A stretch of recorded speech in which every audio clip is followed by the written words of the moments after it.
자, 2021년 지방 7급 지방하춘 해설 진행하겠습니다. 제가 해설을 과거부터 했으니까 이제 가장 최근 해설이 되겠죠. 자, 이번 2021년 지방 7급 지방자치로는 기존 지방자치로 문제에 비해서 다소 좀 어렵다고 평가를 하고 있어요. 그 이유가 뭐 아주 일부 법률에서 좀 지엽적으로 나오고 있는데 제가 그 문제는 제가 지나가면서 해설하면서 좀 말씀을 드릴게요. 자, 첫 번째 문제요. 지방자치법상 지방의회의 권한으로 옳지 않은 것은, 이 문제는 굉장히 쉬운 문제였죠. 그래서 정답은 2번인데, 선결 처분권은 지방자치단체 장의 권한이죠. 지방의회 나머지는 전부 다 지방자치법에 나와 있던 지방의회 권한 맞고요. 자, 두 번째 문제가 자치분권법이죠. 이 자치분권법에 규정된 사무배부의 원칙을 옳은 것은 있는데, 사실 자치분권법 내용을 모르시더라도 선지를 읽어보시면은 뭔가 좀 어색한 것을 느끼셨을 거예요. 반대로 적어놨죠. 경합의 원칙이래. 원래 비경합성은 들어보셨는데 경합이라는 표현 틀렸으니까 썼으니까 틀렸을 테고요. 중복 배분인데 중복되지 않게 배분해야 되죠. 그리고 민간 참여 최소화라 했는데 민간 참여를 활성화해야 되죠. 그래서 종합성의 원칙이라고 이제 표현이 되어 있죠. 그래서 여러분들 아마 종합성의 원칙이라는 표현보다는 제가 여기 해설에 단 것처럼 포괄성의 원칙 이렇게 아마 기억을 하셨을 거예요. 그래서 이 내용은 그래도 혹시나 내가 꼼꼼하게 이 법을 뭐 자치분권법 잘 모르셨다 하더라도 선지 읽어보시고 뭐 크게 어려움 없이 정답을 고르셨을 것 같아요. 자치분권법 구조에 보시면 서로 중복되지 아니하게 배분되어 있고요. 그리고 상호배분은 시군구에 먼저 배분하고 그다음 시도, 그다음 국가순을 배분하게 되어 있고요. 그리고 종합적으로 사무를 자기 책임하에 종합적으로 처리할 수 있도록 포괄적으로 배분해야 된다. 그리고 민간의 행정 참여를 확대해야 된다 있죠. 자, 그래서 정답은 3번이고요. 자, 세 번째 문제요. 라이트의 정부 간 관계론에 대한 설명으로 옳지 않은 것은이다. 자, 이 문제는 워낙에 출제가 많이 되는 문제죠. 그래서 제가 뭐 기본서 잠깐 볼게요. 라이트를 했죠. 라이트라는 학자는 정부 간의 관계 모형에서 세 가지죠. 뭐 행정학에서 워낙 출제가 많이 되는 영역이니까 아마 대부분 다 쉽게 푸셨을 텐데, 내포 권위형과 중첩 권위형, 동등 권위형 세 가지로 이렇게 구분이 되어 있었죠. 그래서 그 중에서 이 중첩 권위형이 중간에 있는 중첩 권위형이 가장 이상적인 모형이라고 간주했죠. 그래서 미국의 연방정부, 주정부, 지방정부 관계를 설명한 모형이고요. 문제 볼게요. 정답은 1번인데, 내포 권위형에 의하면 연방정부, 주정부, 지방정부 동시에 경제 강화다 협력한다. 경제 협력이 되려면 중첩 권위죠. 중첩 권위형이에요. 그래서 내포 권위형은 가장 왼쪽에 있는 그림처럼 연방정부 안에 주정부가 포함이 되어 있고 주정부 안에 다시 지방정부가 포함되어 있는 관계죠. 즉 지방이 중앙에 완전하게 종속되어 있는 관계죠. 그래서 내포 권위형이 아니고요. 중첩 권위 모형이 맞는 내용이겠죠. 자, 나머지 뭐 선지들도 다 출제가 자주 되는 내용들이니까 한번 읽어보시고요. 자, 네 번째 문제요. 자치제도 특례에 대한 설명을 옳지 않은 것은, 옳지 않은 것은, 자, 선지 1번을 보니까 바로 정답이 나와버렸죠. 인구 500만 이상의 시도는 부시장이나 부지사의 수를 최대 4명 이하로 할 수 있는 특례를 두고 있다. 서울특별시, 특별시 같은 경우에 3명, 3명까지, 3명의 범위에서, 그리고 인구 800만 넘어가는 시도의 경우에는 3명이 범위에서 3명이죠. 그래서 최대 3명까지 둘 수가 있어요. 그리고 해당하는 게 딱 하나밖에 없잖아요. 경기도 뭐 500만 하더라도 사실은 뭐 숫자가 달라지지 않을 것 같은데 어쨌든 3명이죠. 800만 이상에 대해서는 3명, 최대 3명까지 부단체장을 둘 수 있죠. 나머지 시도들은 전부 2명만 둘 수 있어요. 자, 그래서 정답 1번이고, 이 문제 너무 간단하게 다 푸셨을 것 같아요. 자, 나머지 선지 중에 선지 3번만 볼게요. 자치구는 도시계획이나 지역경제 상수도 등에서 시군과 권한을 달리한 특례를 두고 있다 했는데, 사실 뭐 지방자치법에 이렇게만 돼 있죠. 자치구의 이 자치권은 이 시군과 달리 할 수 있다. 뭐 이렇게만 돼 있는데, 세부적으로 뭐 여러분들 그 시행령 별표에 보시면 자치구하고 시군하고 할 수 있는 사무가 좀 다르죠. 그래서 그 내용을 이제 예시로 들어놓은 것 같은데, 이거는 참고로 하시면 될 것 같아요. 자, 다섯 번째 문제예요. A 광역지방자치단체 의회에서 환경부 소관의 폐기물 관리 정책과 관련해서 공익을 현저하 개진을 의결했다. 법령 위반 아니에요. 공익을 현저하 개진 의결을 했죠. 다음 설명을 옳지 않은 것은, 환경부 장관은 만약에 A 광역지방자치단체 장이 제 요구 안 하고 있어. 이 지방 광역의회 해당 의회에서 이 의결했는데 불구하고 그러면 제의를 요구하게 할 수 있죠. 가능하고요. 그러면 A 광역 지방자치단체장은 이유 붙여가지고 제의 요구해야 되고요. 근데 제의를 요구했는데 불구하고 지방의회에서 과반 출석과 출석의 3분의 2 이상의 찬성으로 청과 같으면 그때 확정돼 버리죠. 그런데 여기 되죠. 이제 마지막 할 수 있는 게 이제 대법원에 소를 제기하는 건데, 대법원에 소를 제기할 수 있는 사유는 딱 하나밖에 안 되죠. 공익을 현저하게 침해하면 되는 게 아니라 이 법령 위반에 관한 법령이 위반된다 판단될 때만 대법원에 소를 제기할 수 있죠. 그래서 사실은 지방의회에서 의결 권한을 가지고 있기 때문에 단순히 공익을 현저하게 해친다는 이유만은 안 되고, 명확하게 법령 위반이 된다고, 법령에 위반된다고 판단되는 경우에만 이렇게 소를 제기할 수 있죠. 뭐 출제 많이 됐던 내용이니까 정답은 아마 쉽게 고르셨을 것 같아요.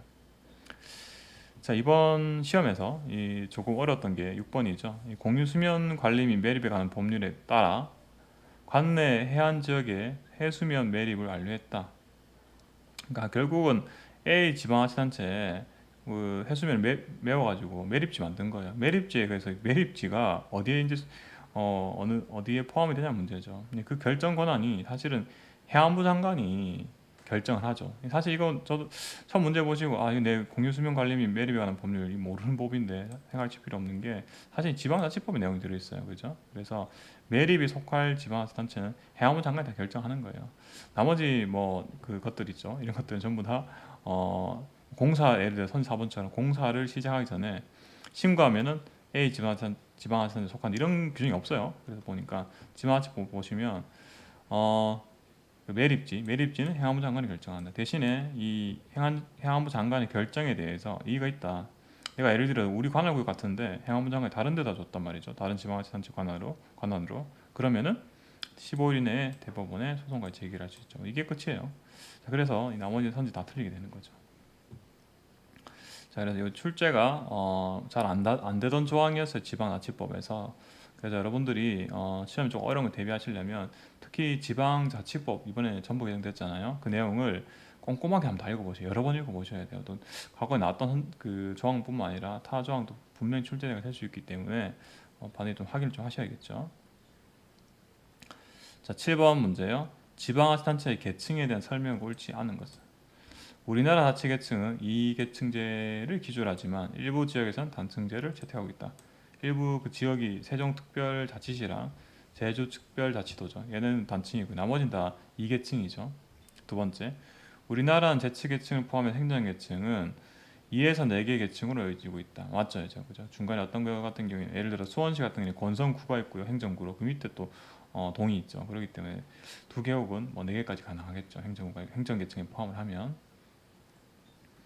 자, 세 번째요. 광역시의 경우에는 광역시 아래 자치구뿐만 아니라 군도 두는 경우 있죠. 뭐 부산광역시, 기장군 이런 경우에는 자치 이계층제를 채택하고 있고요. 서울 같은 경우에 특별시 같은 경우에 밑 아래 자치구만 두고 있죠. 구는 없죠. 네 번째가 결국은 틀린 게 돼서 정답이 될 텐데, 1949년 지방자치법 제정 후에 제주특별자치도가 출범하기 전까지 모든 시도가 지속적으로 자치 이계층제를 유지하고 있었다. 얘가 틀렸는데 사실 중간에 보시면 지방자치가 완전히 폐지되잖아요. 그럼 이 자치 계층이라고 이야기 어렵죠. 결국은 행정계층은 이야기할 수 있지않죠. 그래서 61년에 이제 지방자치가 사실은 폐지가 돼버리고 91년에 부활할 때까지는 이계층제라고 보기 어렵죠. 지방자치가 시행되었다고 보기 어렵죠. 정답은 4번이고요. 자, 8번째 문제예요. 지방재정법상 지방자치단체 예산에 대한 설명을 옳지 않은 것은. 예산에 대해서. 자, 이건 사실은 지방재정법을 모르시더라도 이 국가재정법 내용하고 사실은 거의 같잖아요. 그렇기 때문에 그 내용만 아시면은 풀만한 건데 조금 다른 건 있어요. 선지 1번 이거 행정학에 출제됐던 문제인데, 지방자치단체장은 지방의 예산안 심의 결과 폐지되거나 감축된 지출 항목에 대해서 예비비를 사용할 수 없다. 물론 이제 그 예측하지 못한 데는 예산 편성한 다음에 확정돼서 그 다음에 집행하다 보니까 돈이 더 필요하네, 예산이. 그런 때는 예비비 사용할 수 있긴 하지만 지방의회 삭감했다고 도로 이제 예비비 써버리면 지방의회에서의 어떤 예산 심의관을 치면은 어떤 형태가 되겠죠. 그래서 지방재정법에는 이렇게 명확하게 예비비를 사용할 수 없다고 명시를 해뒀어요. 두 번째, 계속비, 뭐 이게 그 국가재정법 내용에 같죠. 계속비는 지출할 수 있는 연한 및 그 회견도부터 5년 이내로 하지만 필요하다 인정할 때는 지방의 의결을 거쳐서 다시 그 연장할 수 있고요. 선지 3번은 성인지 예산이죠. 지방자치단체는 마찬가지로 여성과 남성에 미치는 효과를 평가하고 그 결과를 예산에 반영하게 노력해야 되죠. 자, 뭐 1, 2, 3번 다 맞고요. 4번 틀렸는데 지방자치단체장은 지방자치단체의 기구직제 또는 정원에 관한 법령이나 조례 제정 개정 또는 폐지로 인하여 관계기관 사이에 직무권한 변동이 있을 때는 지방의회의 의결을 거쳐서 상호 이체하여야 된다 했지만 2차 같은 경우에는 지방의회 의결을 거칠 필요가 없어요. 그래서 정답은 4번이죠. 자, 그래서 정답 4번에서 문제 8번까지 풀어드렸고요. 9번이 제가 처음에는 이 시행령을 생각을 하고 이렇게 제가 해설을 처음 드렸는데 지방자치법 시행령에 따른 지방자치단체 종류별 사무 중 주민의 복지 증진에 관한 사무에 해당하는 것만 모두 고르면 해놨죠. 당황하실 필요 없는 게 사실은 여러분들이 지방자치법 시행령까지 모르시더라도 지방자치법에 나오는 내용은 알고 있죠. 지방자치법에 제 13조 전 조항이 바뀌어서 13조에 나오는 지방자치단체 사무 구분만 잘 아시면은 사실 이 문제 고를 수가 있어요. 왜냐하면 법률 내용하고 시행령 내용이 상충되는 내용이 있을 리가 없잖아요. 그래서 그 정도만 가지고 제가 13조 내용 볼게요. 13조에 보시면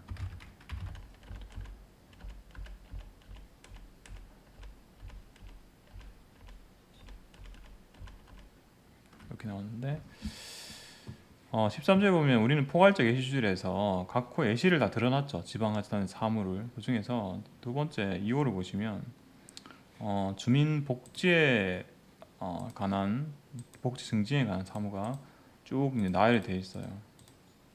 아니, 가만 보니까 여기 들어있어요. 보시면 아까 문제 보니까 지방 공경 관련 지방채 발행이죠. 지방 공경 관련된 게 여기 들어있어요.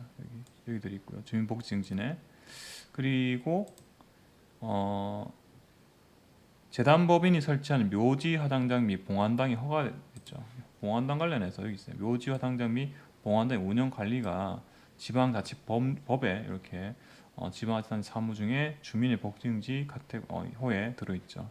이것만 유치하셨으면 사실은 고를 수 있고요. 나머지 어디 있냐?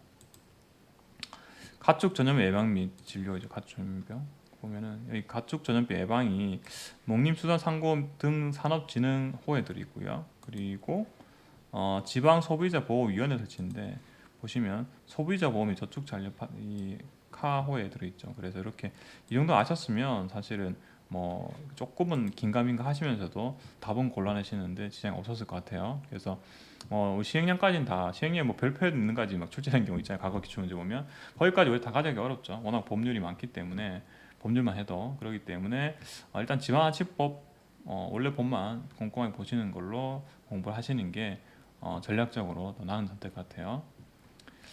자, 10번 문제도 좀 어려웠어요. 지방의 선거에 대한 설명을 옳은 것은인데 이제 사실 지방 선거에 대한 문제 출제해 버렸는데 91년 후에 광역 지방의회 의원 정수 총합은 지속적으로 증가했던 이게 좀 여러분 좀 알기 어렵죠, 그죠?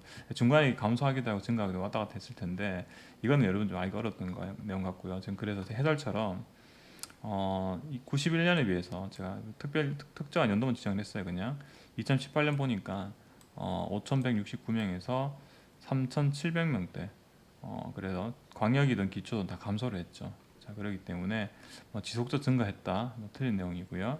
두 번째, 기초지방의회 의원 선거구 획정은 행정구역이 아니라 인구 규모를 반영했는데 사실 선거구 획정 자체가 여러 가지 요소를 많이 반영하거든요. 근데 이거 좀 알긴 좀 어렵죠. 사실 법에는 있긴 한데 공직선거법에 보시면 획정하려면 인구, 행정구 다 여러 가지 다 고민해서 조건을 고려해서 획정하게 돼 있는데 그냥 인구 규모만 반영한다는 식으로 되어 있죠. 2번 틀렸고요. 정답은 3번인데 아마 2006년에 지방의회 선거부터 정당 공천제가 허용됐다는 걸 아시면은 그냥 내가 다른 선지를 잘 모르니까 골라서 고르면은 정답을 고르셨을 텐데 나머지가 좀 어렵죠. 나머지 선지 4번도 볼게요. 지방의회 지역구 의원 정수는 총원 증가를 억제하기 위해 조례가 아닌 공익선거법에 규정되어 있는데 사실은 이제 중앙선관위 규칙에 들어있어요. 이게 좀 너무 알기 어렵죠, 이런 것들은. 자, 그래서 정답은 2번, 3번인데 3번은 내가 아는 내용 3번밖에 없어서 3번 고르셨으면 잘 고르셨고, 사실 나머지 선지들은 좀 여러분들이 알기가 어렵다. 근데 이런 문제는 뭐 본인만 그런 거 아니죠. 나만 그런 게 아니기 때문에 다른 수강생 다 마찬가지예요. 그렇기 때문에 이런 문제는 내가 운이 좋으면 맞추는 거고, 아니면 픽 찍고 빨리 넘어가셔야 되는 대표적인 케이스죠. 자, 11번 문제요. 지방자치법상 지방의 의결 정족수에 대한 설명을 옳지 않은 것에 나왔죠. 자, 뭐 다른 여러 가지 뭐 제명 나오고, 아마 지방자치단 사무소 소재지 변경, 이건 여러분들 잘 안 보신 조항이긴 할 거예요. 제적위원 가반 찬성 받아야 되고요. 그리고 두 번째, 지방의원의 제명은 제적위원 3분 이상 찬성 있어야 돼요. 이거 뭐 워낙에 자주 나왔던 조항이고요. 세 번째, 지방의 의원에 대한 자격 상실 의결은 역시나 제적인 3분 이상의 찬성이 있어야 되죠. 1, 2, 3은 2, 3은 약간 자주 보시던 내용이고요. 1번은 자주 보던 조항은 아니죠. 근데 4번이 자주 보던 거야. 그건 틀렸죠. 지방자치법에 특별히 규정된 경우 외에는 제적위원 가반수의 찬성이 있어야 된다. 의결 정격수죠, 한마디로. 그래서 제적위원 가반수 찬성과 출석위원 가반수의 찬성만 있으면 되죠, 그죠? 제적위원 가반수 출석 앤드 출석위원 가반수의 찬성이 하나 빠졌죠, 중간에. 그렇죠? 그래서 정답은 4번이죠. 이거는 뭐 4번이 여러분들이 다 알 법한 내용이기 때문에 쉬운 문제였고요. 자, 12번도 문제는 간단했죠. 지방자치법상 자치입법권에 대한 설명을 옳지 않은 것은 있는데, 조례와 규칙은 특별한 규정이 없으면 공포한 날부터 효력이 발생하는 게 아니라 20일 지나야 발표하죠. 20일이 지나면 이제 효력이 발생하죠. 그래서 1번 쉽게 정답을 고를 수 있고요. 그리고 뭐 2, 3, 4도 선지 2, 3, 4도 뭐 쉬운 내용들이니까 읽어보시면 될 것 같아요.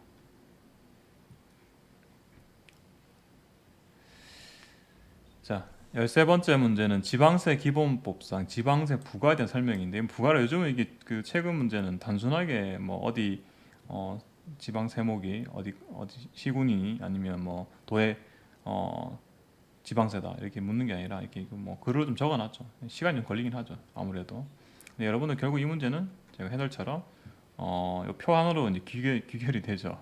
저는 이렇게 표 하나로 그 구분하죠. 지방세 기본법상 보통세 종류인데, 각각 되는 각각 암기하시는 것보다 당연하게 하나로 기하시면 편하죠. 그래서 제가 갈짓자로 취래 소비 주자담 소득 등재, 시험 시작 딱 이런 문제 나오면 바로 이제 시험지에 봤으면 되죠. 그냥 두 문자만 취래 소비 주자담 소득 등재, 그리고 가로 쪽으로는 특광역시, 그리고 아래는 구, 그리고 특광역시 가까운데 제가 도를 적은 거예요. 그래도 세로로, 그리고 시구는 또 먼 데로 세로 쪽으로 이렇게 시군세가 되겠죠. 여러분들은 뭐 기존에 알고 암기했던 방법이 계시면 그냥 그대로 그냥 쓰시면 돼요. 자, 뭐 하나 볼게요. 선지 1번, 경기도 안성시 주민은 담배에 부과한 담배 소비세를 경기도 납부하게 될 것이 되죠. 담배 소비세 어디 있죠? 담배 소 보니까 여기 있죠, 여기. 근데 경기도 안성시를 했는데 얘는 시군세이기 때문에 안성시에 납부하게 되겠죠. 두 번째요. 사업자 등록을 하고 있는 승마 투표권을 판매한 강원도 강릉시 주민 이모 씨에 부과된 레저세였죠. 레저세. 취레였죠, 아까. 여기 있네. 레저세 여기 있네. 도세죠. 근데 보면 강릉시라고 했으니까 강원도에 납부하겠죠. 2번 틀렸고요. 충청남도 태안군 주민인 강모 씨는 오늘 제 양식 5억원에 대해 부과된 등록면허세, 등재죠. 등록면허세는 도세죠. 그래서 충청남도에 납부될 것이다. 정답 3번이고요. 나머지도 볼게요. 자동차를 소유하고 있는 충청북도 제천시 주민 오모 씨는 자동차세는 충청북도에 납부될 것이다. 자동차세. 여기 오른쪽에 있죠. 자동차세는 시군세죠. 그렇기 때문에 충청북도가 아니라 제천시에 납부되겠죠. 자, 이거는 뭐 워낙 출제가 워낙 많이 됐던 문제니까 여러분 살짝만 적용하실 수 있으면 어렵지 않게 정답을 고르는 문제죠. 자, 그리고 14번 문제 좀 어렵게 나왔어요. 또 공무원 제도의 운영에 대한 설명을 옳지 않은 것은 있는데, 이게 이제 하나의 특별한 법률에 한정된 것도 아니고요. 이제 임용영예도 막 나왔고 이런 게 섞여서 출제했는데, 사실 이거 좀 알기 좀 어려운데 아마 3, 4번 정도는 그래도 속과내실 수 있을 거예요. 왜냐하면 이제 3번 같은 경우에는 이제 소청 같은 경우에는 시도의 임명권자별로 지방소청심사위원회나 교육소청심사위원회 행정학 공부하셨으면 이걸 골라낼 수 있을 것 같고, 4번 또 뭐 행정학 할 때 인사행정에서 다면평가 실시할 수 있다. 그래서 국가나 지방자치단체나 크게 제가 법이 별도로 다르지 않다고 말씀을 드렸어요. 그래서 국가에서 하고 있는 국가공무원법이나 국가공무원 임용령이나 그 내용이랑 유사할 거다 추론하셨으면 3, 4번 소거 가능하고요. 사실 1번도 마찬가지긴 한데 전직 시험에 3 이상 불합격한 사람은 직권 면제 할 수 있어요. 근데 이좀 지엽적인 조항이었어요, 사실. 자, 그래서 쉽진 않다. 근데 2번이 결국 정답인데 지방자치단체는 해당 지방자치단체에 공무원 직류를 신설할 수 있는데 자 이게 어디 있냐면 임용령이 있어. 지방공무원 임용령. 이야, 그죠? 대통령령에 있죠. 그래서 신설할 수 있다 되는데 이건 여러분들 알고 맡기시기가 조금 어려울 것 같아요. 솔직히 말씀드리면 1, 3, 4가 여러분 좀 익숙한 내용이라서 남은 신설할 수 있을 것 같은데 이렇게 생각하시고 2번을 고르면 바로 가신 거고 사실 2번 그 선지 2번에 대통령령을 여러분 알기 어려운 거예요. 그래서 최대한 소거하시고 찍는 수밖에 없는 문제였던 것 같아요. 자, 이렇게까지 14번 말씀을 드렸고요. 자, 15번 문제예요.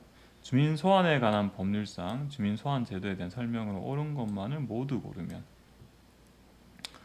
자 주민 소환 투표의 경우 외국인의 투표권 인정 안 되지 않는다. 자 주민 직접 참여 외국인 다 가능해요. 이제 불가능한 게 없잖아요. 그렇기 때문에 외국인도 가능하고요. 기억 탈락. 그다음 주민 소환은 주민 소환 투표권 총수 3분의 2 이상 투표해야 되고요. 유효 투표 총수 과반 찬성으로 확정된다. 이게 맞는 내용이죠. 그다음 도지사에 대해서는 주민 소환 투표의 청구를 위해서 당의 지방자치단체의 주민 투표 청구원 성수 그 비율 물어보는 거죠. 비율. 그래서 100분의 20을 했는데 100분의 10은 굉장히 많죠. 도면 가장 광역단인데 자 100분의 10이겠죠. 수치는 여러분들 좀 기억을 하셔야 돼요. 이거 뭐 행정학에서도 이 퍼센테이지 달리해서 출제한 적이 있었어요. 디귿 탈락이죠. 또 뭐 굳이 디귿이 헷갈린다고 하더라도 리을이 명확하게 맞잖아요. 사실. 자 그래서 선출직 지방직 임기 공직자의 임기 개시로부터 1년이 경과하지 않을 때 왜냐 선거를 통해서 그 사람이 정당성을 부여했기 때문에 1년도 안 됐는데도 불구하고 다시 직을 상기시키는 게 적절하지 않고 1년 미만일 때는 다음 선거에서 하면 되기 때문에 이제 주민투표를 실시하지 않는 거죠. 사실은 그렇기 때문에 리을에 맞는 내용이죠. 정답 3번이고요. 자 16번 문제요. 주민투표 및 주민감사 청구 제도에 대한 설명을 옳지 않은 것을 내놨죠. 자 나머지 선지 사실 뭐 그 잘 나올 만한 선지는 사실은 아니에요. 조항 자체가. 근데 3번이 좀 명확했어요. 왜냐하면 2021년에 출제됐는데 이때만 하더라도 주민투표한 주민감사 청구 가능 연령이 여전히 19세였어. 언제 바뀌었죠? 올해 2022년 1월 13일 지방자치법 전부 개정된 내용이 시행이 되면서 19세로 18세 내려갔죠. 주민투표도 같이 바뀌었고요. 그래서 이제 이 4월이 바뀌었죠. 주민투표법은 4월 26일, 지방자치법 1월 13일 바뀌었기 때문에 그 전에 그 공부하셨던 분들은 19세는 다 알고 계셨을 거예요. 근데 지금은 이제 맞죠. 2022년이라고 표현을 한다면은 이제 맞는 내용이 되겠죠. 그래서 정답은 3번이고 나머지 조항들은 뭐 관련 법률이 있는 내용들이니까 아마 읽어보시면 될 것 같아요. 자, 17번 문제요. 지방자치의 역사에 대한 설명으로 옳은 것을 내놨죠. 1949년 지방자치법이 제정되면서 시군이 자치제가 규정되어 있다. 시읍면이죠.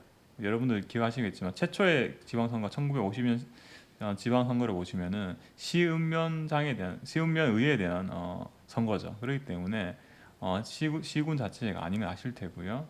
그때는 이제 기초는 이제 시읍면이고요. 광역 같은 경우에는 서울특별시랑 도가 있었죠. 자, 1번 탈락이고요. 두 번째, 지방의회에 의해 지방자치단체장이 불신임될 수 있는 규정이 존재하게 됐었죠. 이 지방자치법 제정될 때 들어왔다가 이제 이 지방자치 폐지되면서 그 조항이 빠져버렸죠. 그 다시 아직 보완 안 나오고 있어요. 아직까지 이 불신임 관련 내용은 그 내용 알고 계셨다면 사실은 뭐 2번을 고르시는데 그게 어려움 없었을 거고요. 자 나머지 3번 4번 볼게요. 제2공화국은 의원 내각 형태의 정부 형태였으므로 지방자치단체의 기관 구성 형태도 기관 통합형을 취했다. 사실은 통합형이 된 그게 없죠. 선거를 보시면은 해당 지방의회 선거랑 단체장 선거를 했었지 뭐 이게 의회에서 간선으로 뭐 단체장 선출하고 이러지는 않죠. 임명을 했을지언정 자 그렇기 때문에 이공화국이면 예를 들어 이공화국 최초의 선거가 이제 제3의 지방선거였는데 그때 보시면 여러분들 의회도 직선하고 단체는 다 직선했었죠 그때는. 그렇기 때문에 대립형이죠. 그 내용만 알고 계셔도 사실 유추하시는 선지였고요. 네 번째 볼게요. 지방자치관 임시조치법이 시행되면서 지방의회는 구성되지 않았지만 단체장은 선출되었대. 얘 임시조치법이 되면 사실 지방자치가 폐지가 됐죠. 그래서 단체장은 선출된 게 아니라 임명직으로 바뀌어버렸죠. 그렇기 때문에 정답은 2번이죠. 2번. 18번 문제인데, 자, 이 문제는 얼뜻 답을 바로 고르시면 쉬운 문제인데, 이게 한마디로 빨리 촉박한 상황에서 읽어보시면 잘못하면 놓칠 수 있죠. 지방자치단장이 외채를 발행하는 경우에는 지방채 발행 한도의 범위더라도 지방의회를 거쳐서 행안부 장관 승인받아야 되는데 순서가 바뀌어 있죠. 행안부 장관의 승인 받고 지방의회 의결을 거쳐야 돼요. 자, 이거 참 그죠. 그 촉박한 와중에 문제 푸시면 촉구하기 어려운 문제죠. 나머지 뭐 조항들은 선지들은 다 자주 나왔던 내용들이니까 읽어보시고 정리하시면 되고요. 19번 문제는 쉬워요. 행안부 장관의 승인이 필요한 거. 조합 설립할 때. 행안부 장관 승인이 필요하다는 말 자체가 시도가 다를 때 이제 행안부 장관 올라가야 되잖아요. 동일 시도 내에서는 시도지사가 승인하면 되잖아요. 그 내용만 알고 계시면 기업 A 도와 B 도 간의 조합 설립. 동일한 시도 내가 아니니까 당연히 조합 설립할 때는 행안부 장관 승인 필요하고요. A 도 내에서 동일 시도 내에서 C시와 D군 간의 조합 설립은 A 도지사가 승인하면 되고요. D것이에요. 이 광역시 내에서 F군과 D자치구 그러면 이 광역시장이 승인하면 되겠죠. 니은들 다 탈락이고 정답은 2번이 되겠죠. 그죠? 자, 20번은 출제 당시에는 이제 플래시한 문제였겠죠. 2020년에 지방 자치경찰제가 도입되면서 자치경찰위원회에 관련된 문제가 나왔었어요. 그래서 아마 이거는 아마 다른 강사분들도 다 예측은 했을 거예요. 올해도 여전히 이 경찰법 관련된 자치경찰위원회 관련돼서는 출제가 될 확률이 굉장히 높아요. 그래서 제가 우스갯소리로 이 위원회 그 자치경찰위원회 드래곤볼 7명 이 어떻게 이 구성이 되는지 잘 기억을 말씀드린 적이 있는데 일단 자치경찰 현재 1번부터 볼게요. 자치경찰 사무를 관장하기 위해서 시도지사 소속으로 시도자치경찰위원회를 두게 돼 있죠. 두게 돼 있고요. 그리고 두 번째 시도자치경찰위원회 합의제 소속기관이면서 소속이라 했잖아요. 소속기관에서 그 중에서 합의제 행정기관이에요. 그래서 그 권한에 속하는 업무를 독립적으로 수행을 하게 돼 있어요. 뭐 기본적인 건 한데 시도의사 소속이라 해서 시도의사에 뭐 예속이 되는 게 아니죠. 위원회란 이름 자체가 애초에 이제 독립성을 보장하기 위해서 위원회를 구성을 하는 거잖아요. 그래서 2번까지 맞고요. 세 번째가 틀렸는데 이 7개 틀렸죠. 시도자치경찰위원회는 시도의회 그리고 국가경찰위원회 해당 시도교육감을 들어서 시도자치경찰위원회 위원추천위원회가 추천했는데 위원추천위원회가 또 별도로 추천하지 이 위원회는. 그래서 제가 여기 밑에 적은 것처럼 7개를 잘 모아야 돼요. 시도의회에서 2명 추천하고요. 국가경찰위원회에서 1명 추천하고요. 시도교육감이 1명 추천하고요. 그리고 시도자치경찰위원회 위원추천위원회라고 있어요. 그러니까 말이 좀 길긴 한데 결국에 이 이름이 긴 위원회 역할은 시도자치경찰위원회 위원 추천밖에 하는 기능이 없어. 그래서 2명을 추천하게 되어 있고요. 마지막으로 시도의사가 1명이 지명하죠. 이렇게 7명 다 모으면 되는 거죠. 자, 그래서 정답은 3번이고 나머지도 볼게요. 시도자치경찰위원회 위원장 1명 포함해서 7명의 위원을 구성하고요. 위원장 1명은 한 명 위원은 위원장과 1명의 위원은 상임위원 출퇴근한 사람 그리고 5명의 위원은 일 있을 때만 의결할 때 모는 비상임위원을 하게 돼 있죠. 자, 그렇게 해서 정답 3번이고요. 자, 이렇게 해서 2021년 지방 7급 지방아치론 해설을 드렸어요. 이때 문제가 난이도가 과거 문제들보다는 조금 어려웠죠. 어려웠던 이유가 특별하게 논리적으로 많이 알아야 되는 문제가 아니라 과거에 출제가 안 됐던 좀 지엽적인 법률에서 일부가 나왔어요. 근데 거기 나왔다고 해서 우리가 지방자치론에 나왔던 모든 법률에다가 시행령 다 볼 수가 없잖아요. 지금 제가 기본서에 넣은 것만 하더라도 사실 여러분 다 보시기 힘드실 텐데 그래서 다른 여기 나왔다고 다른 시행령까지 다 보실 생각하시는 것보다는 과거에 그 기존의 법률이라도 좀 명확하게 좀 아셔야지 명확하게 하시는 게 또 전략적으로 수험을 준비하시는 방향 같아요. 자, 강의 듣는 수고하셨고요. 그러면 다음 해설 때 뵙겠습니다. 네, 수고하셨습니다.